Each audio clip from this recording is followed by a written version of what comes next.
Today's story, Guest of Death.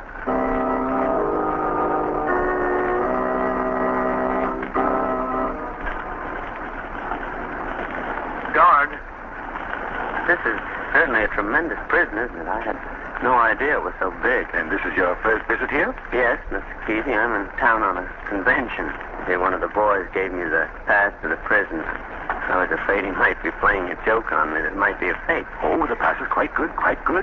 Entitled you to a complete tour of the prison. Boy, well, this will be something to tell the folks back home.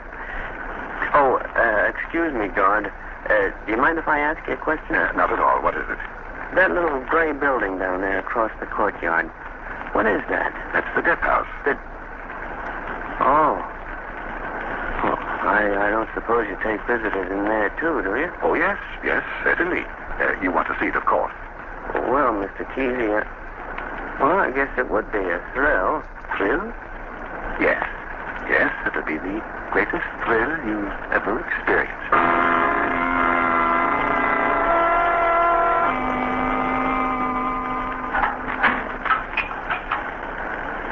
Now, here's the last night on your tour. Step right in, please. Thank you.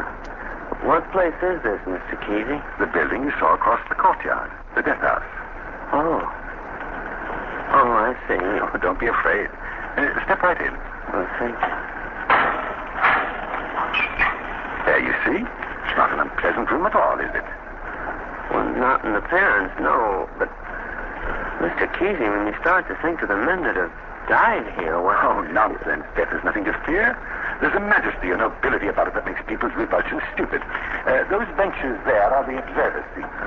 The pre-execution cells are just beyond that door. And this, as you see, is the electric chair. Yeah. Say, it's quite warm in here, isn't it? I suppose, a bit. This panel here is where the executioner stands. He holds his hand on the switch, and at a signal from the warden, he throws it in, like this. Oh, now, don't be alarmed. Shouldn't we leave now? First, of course, you want to sit in the chair? But no, I hadn't thought of anything like that at all. My. You're a timid soul. Why, this is an experience you'll never have again. Here, let me help you. Just sit right down. Well, if it's the customary thing, why... Of course, there you are. You see, nothing to it at all, is there? Imagine, men have died just like this. Yes, men have died. Just like that. Here, I'll show you how it feels to be strapped in. Well, I can imagine how. There, the chest strap across here. Look.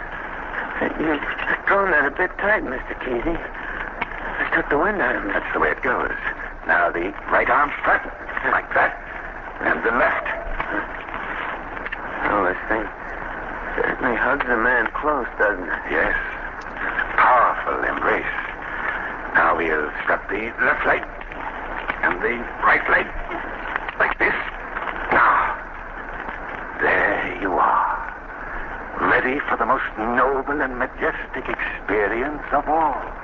God, what do you mean? Yes. No! Keep away from that! Don't!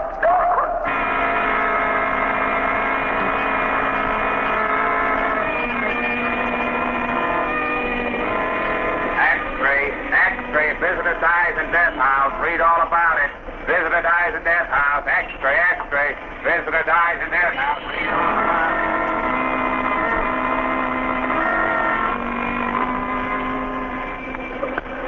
Shall I call you a taxi, sir? Yes, please. Well, Margot, how did you like the opera? Oh, it was simply grand, Lamont, but I'm tired. I'll be glad to get home. Read all about it. X-ray, visitor dies in death house. X-ray, What's that? X-ray. Visitor dies in death house? Oh, now, Lamont, please, let's not spoil a lovely night with scare headlines. People are liable to die most any place. Your cab, sir? Read all about it. Visitor dies in death house. Our cab's waiting, Lamont. Just a moment, Margot. I have reason for wanting to know the story back of that headline. Paper, sir? Yes, son. Now, there you are.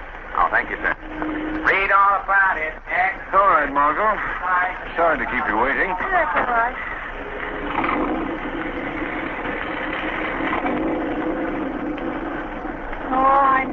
were just dying to get to your story, so go right ahead, Lamont.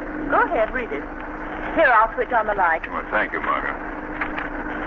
Well, there isn't much to it. Newspaper's strangely brief.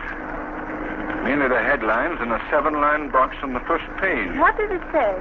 Well, simply that a visitor died in the death house on a tour of inspection. There doesn't seem much in that to excite the imagination of the shadow. I'm not so sure about that, Margot. Surely you don't see anything sinister in such a bare announcement, Lamont? That's just the point, Margot. The account is too bare. What do you mean? Well, the newspapers don't seem to know anything. And it says here that the prison officials are saying nothing. Oh, perhaps there's nothing more to say. There's an old proverb, Margot, to the effect that virtue rarely lies behind a tight lip. Well, I noticed that ferret gleam in your eye, so I might as well accustom myself to the idea that you're off on another adventure in crime. Yes, Margot.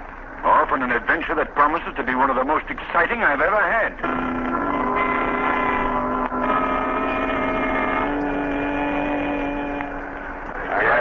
What they going to do about it? Quiet, boys. Hello? Commissioner Weston speaking. What? You can't get the warden on the phone? Yeah, I can't. This is the police department. He can't ignore us. Well, you try him again, and keep trying until you get him. Now, hold it a minute, boys. Trophy. Yeah? What happened when you went out the first time? Well, the same thing that happened to your phone call, Chief. Nothing. Couldn't you get any information? All I could find out was that the guy was in town on the furniture convention. He got a pass to see the prison, and some guard by the name of Kesey took him through. Did you question this Kesey? He couldn't get a hold of him. Why not? Well, Chief, we found out that he lives way up on the Cape, so Jim here and me went out there. And then what happened? Nothing. If somebody says nothing to me again, I'll... Just a minute. Yes. Hello? Commissioner Weston speaking. Good evening, Commissioner Weston. Oh, you again. Yes, Commissioner. The Shadow. Just a minute. Hold the line. You men wait outside. I'll call you if I need you. Okay, Commissioner. We'll be right out. All right, Shadow. Go ahead. What's on your mind? I called to find out what you know about the death of that visitor out of prison. I don't know a thing, and I can't find out anything.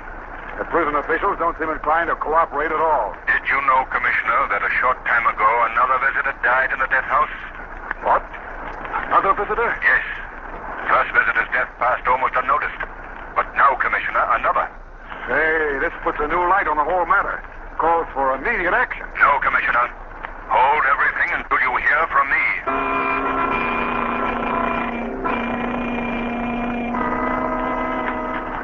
Oh, hello, Margot. Come in.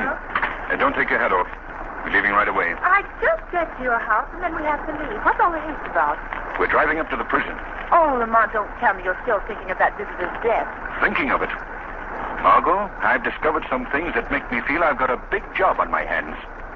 For one thing, I've discovered that another visitor died in that same death house. I've come to the conclusion that there's only one way I can find out what's back of it, Paul. And how is that? Here. See this? It's a visitor's pass. Yes. I'm going up there and go through that prison, just as those other men went through, as a visitor. Oh, no. No, Lamont, you mustn't. I've got to, Margot. It's the only way. Well, I'm not usually given to superstition, Lamont, but there's something supernatural, something unearthly about those deaths. I don't want you to expose yourself to the same fate that overtook those poor men. I won't let you do it. Come now, Margot. Don't let this get the best of you. Oh, Lamont, I'm afraid. I'm afraid.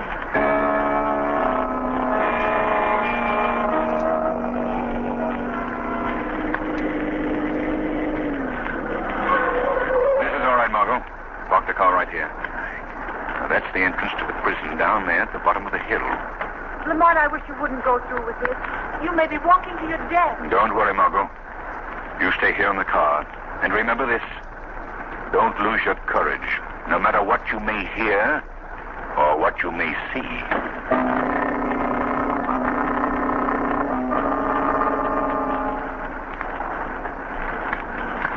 Hello, Kesey.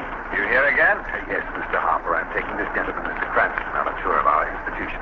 You'll have to be searched, sir. Later on, please. There you are. Well, they got to stop handing out these visitors' passes, Kesey. Stop? Why should they do that? Well, I should think they'd be a little more careful because of what's already happened around here. Oh, nonsense, Mr. Harper. Accidents will happen, you know. No reason why prison routine should be upset unnecessarily. All right, Mr. Cranston, you're okay. Thank you. Open up, Tom. Right. Okay, Kesey, the place is yours. Thank you. Come right along, sir. Don't forget, Kesey. Bring him back alive.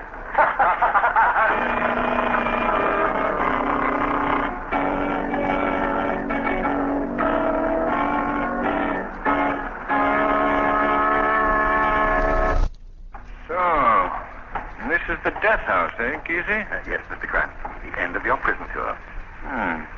Eerie sort of place, isn't it? Oh, that depends on the viewpoint. You've worked in this prison a long time, haven't you, Kesey? I've been here 35 years, Mr. Cranston. Really? Yes, sir. 35 years for the service. Yeah. Is this your regular job, taking visitors through the prison? Yes, I've been doing this for several years. But it's a poor substitute for the place that rightfully belongs to me. The place that rightfully belongs to you? What do you mean by that? Nothing. Nothing at all. I shouldn't even have mentioned it. Come now, this has nothing to do with your tour of the prison. Well, I'm sorry. I didn't mean to pry into your affair. Oh, now pay no attention to what I've said. I'm a bit out of sorts today, nervous, I guess. Yes, I understand. I suppose I'd be nervous, too, if I did the things you've done. The things I've done, Mr. Cranston? What do you mean by that? Oh, nothing, Kesey. I'm just thinking of how I'd be affected by 35 years spent in a place like this. That's all. It does play on a body's nerves.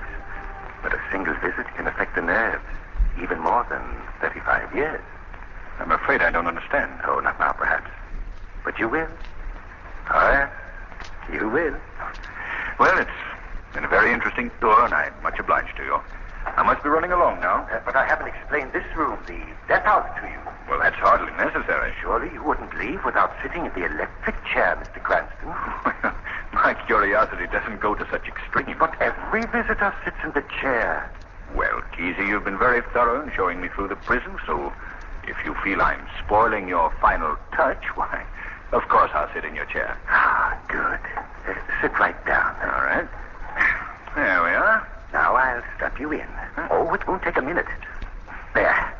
The chest strap's on already, you see. Well, you certainly did that with amazing speed, Kesey. Like an expert. I am an expert, Mr. Cranston. Years ago, I was a member of the execution squad. Really? Then you participated in the actual executions? I was one of the men whose job it was to strap the condemned in the chair. There's a man for each strap, you know. Speed is important. The quicker it's done, the less the condemned suffers. I was on the chest strap. That happens to be the most important one. I can testify to your efficiency. I can hardly move a muscle. I don't suppose you can. There we are. Snug as a bug in a rug. But not so comfortable. By the way, Mr. Cranston, you remember the famous Cosden case, don't you? Oh, very well.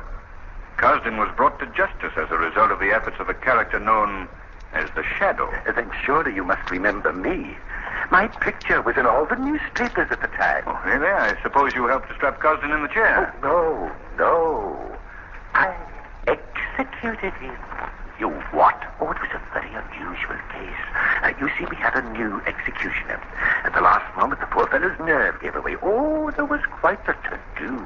Cosden was already strapped in the chair. The warden was beside himself. Somebody had to bring matters to a conclusion. So, I volunteered my services. As executioner? Yes. Oh, it was quite an experience. First and only time I ever attracted the least bit of attention. But it was the cause of the most bitter disappointment in my whole life. Disappointment? You see, I'd hoped that my service would be rewarded with a permanent appointment as executioner. You had an ambition to make a career of it? Well, why not? Hundreds of others applied for the job.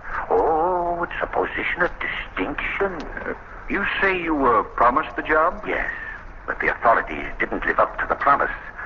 They cheated me, robbed me of what was mine. I wouldn't let it disturb me so if I were you. Disturb me? It's rankled in my heart throughout the years and left me with one consuming desire to hate. A hatred like that can hurt no one but yourself. You think not, and I know better. I'll make them pay for what they've done to me. I'll make them pay. I think you have an entirely wrong attitude, Kesey. Well, this has all been very exciting, and Now, if you'll unstrap me and let me out of this electric chair, What? Let you out of the chair, Mr. Cranston? Never. I'm going to give you what I gave the others. What do you mean, Kesey? In a moment, I'm going to pull the switch and fling you into eternity. Let me out of the chair. Yes, I'll let you out. You can't do anything like that. You can't get away with it. I told you I'll make them pay for what they've done to me. Get yourself together, man. Why do you want to wreak your vengeance on people like me? Because you are people, and the people cheated me, and they'll pay for it. Kesey, you're a fiend. I'm a cheated man. That's only your excuse, an excuse you offer your conscience to justify the things you do. Shut up. There's only one reason for you doing a thing like this, Kesey. The desire to satisfy a vicious urge in your diabolic nature. Shut up, Edward. You can't go through with this thing without your excuse. Well, I'm going to take that away from you. I'm going to turn you inside out and show you the fiend you really are. I'll let you. I'll shut you up. I'll put the headpiece on and cover your face with a death. Don't you dare! You can say what you want now. I don't have to hear you. Now, the switch and eternity.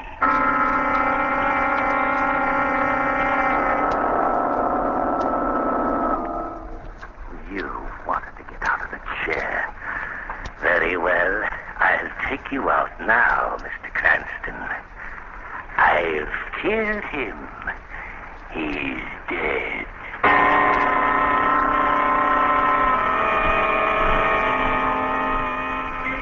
Hey, lady.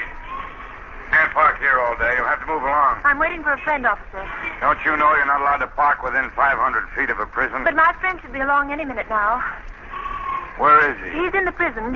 He's a visitor. Visitor. Did you say he's a visitor? Yes. What's the matter, officer? Why do you stand there like that? Tell me what's the matter. Officer! Oh, Lamont. Lamont.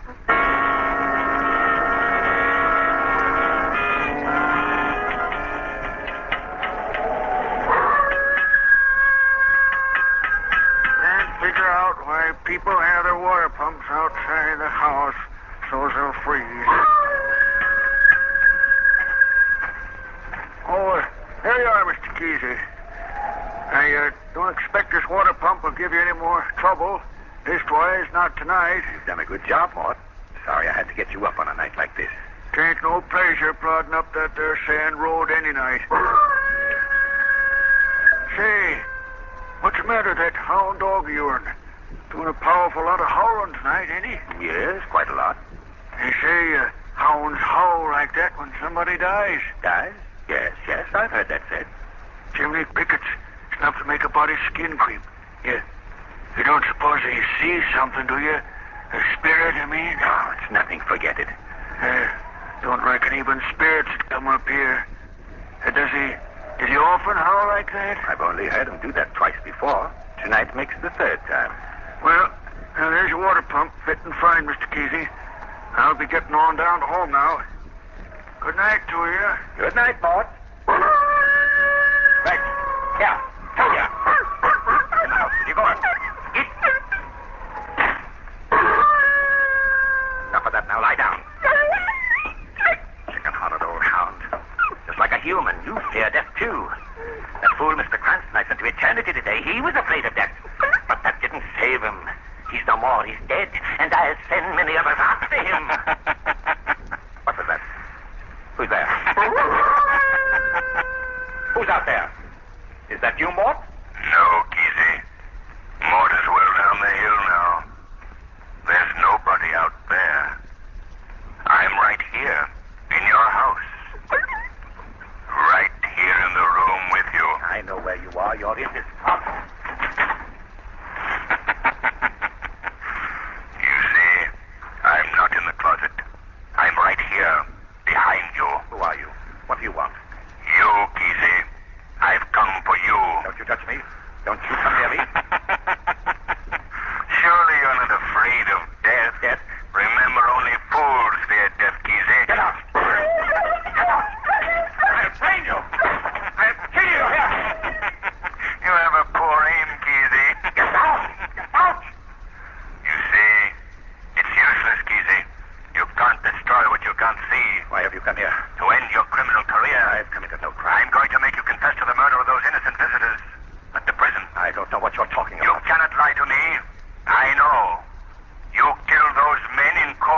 That's a lie. I'll admit you're clever. You did your job with fiendish genius. But you're at the end of your rope, Kesey. The only hope left for you is to confess and clear your soul. Oh, now, I'll admit nothing. Leave me alone. I won't confess. Oh, yes, you will. I'm not through with you yet. Look, Kesey. In this corner of the room. Right here. That's it. Now watch carefully. And you'll see someone you met not many hours ago. Look, Kesey. Look. Cranston. There. Now you see standing before you the man you stuffed in the chair a few hours ago. Go away. Go away. You're dead. You're dead. Confess, Kesey. I killed you. You're dead. Confess. I won't. Go away. Confess. Wait. Confess. All right. I did. I killed him. But I'll never be taken alive. Never. Ah!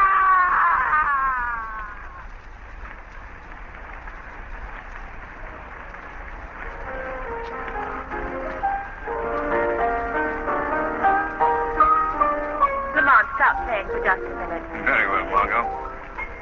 No, I can't understand how Kesey could have hidden his crimes for so long. It's quite understandable, Margot. Each of Kesey's victims seemed to have died from natural causes. But Lamont, Now, let me explain, Margot. You see, Kesey was somewhat of a student of the psychology of fear. And this knowledge and the victim's natural fear of a factual instrument of death, the electric chair, enabled Kesey to produce a fear paralysis that stopped the hearts of his victims. They died of heart failure. Then he didn't actually electrocute them? He couldn't, Margot. The electric chair is never hooked to the powerhouse except during a legal execution. But you, Lamont, I thought you were dead. Well, Margot, I produced a death condition by a little trick in self-hypnosis that I learned from an old Hindu. I let Kesey think he had actually killed me. Well, it's an amazing case, Lamont. I'm glad it's over. Yes, Margot, it's over. Kesey was a fiend consumed by the heat of his own hatred. He's now the many destroyed. And who knows, perhaps theirs is the final and most complete vengeance.